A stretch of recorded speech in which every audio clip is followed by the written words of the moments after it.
I'm 30 years old. I should be playing in the NBA right now. And I hear my name brought up often with Ben Simmons or all the players who talk about mental health.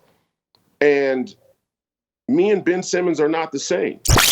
Ben Simmons, because he's going to not play in game 4. He's taken a lot of heat for it.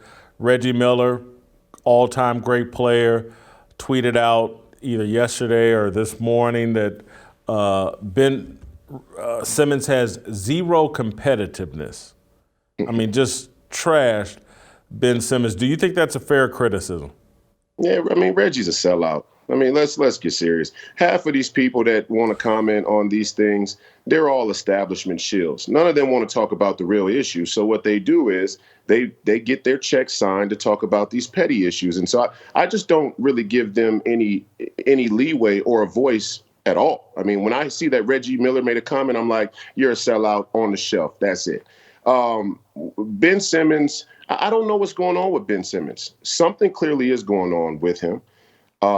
He's young still. He has all the time and all the skill to become a very good NBA All-Star, I believe.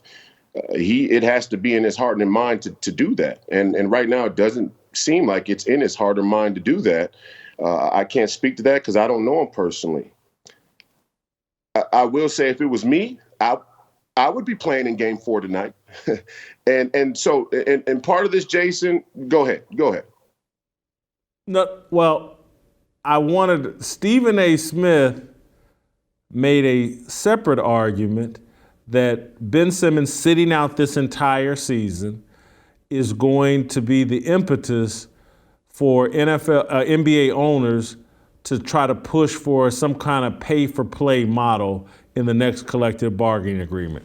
When it's what Simmons has just done, and he wanted $20 million from Philadelphia, even though he didn't play, and all the players sitting out because of load management, Stephen A. is arguing that NBA owners are going to push for a pay-to-play model.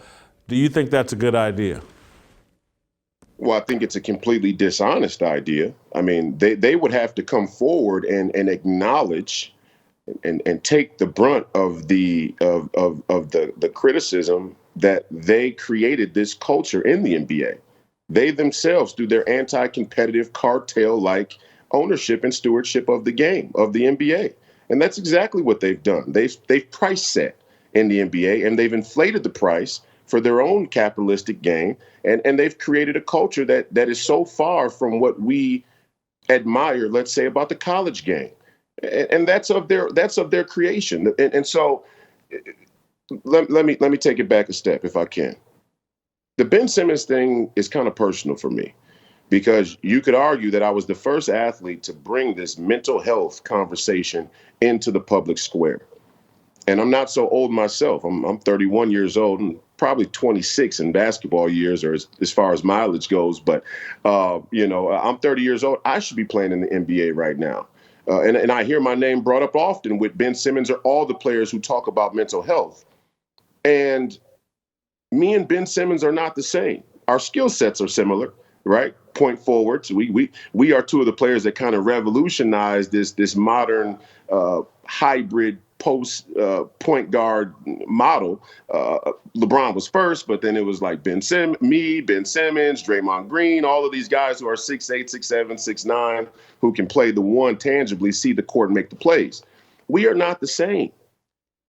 And I'm as pro player as they come, Jason. I defend the players against the establishment often, okay?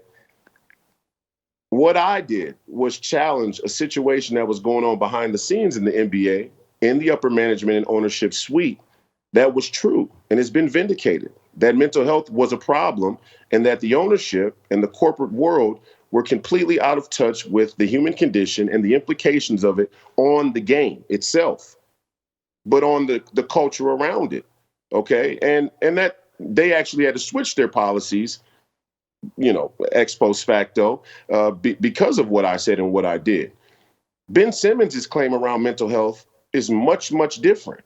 And all of these players' claim around load management is much, much different. And I make this point because the NBA said to me, well, we just can't have guys get paid and not play.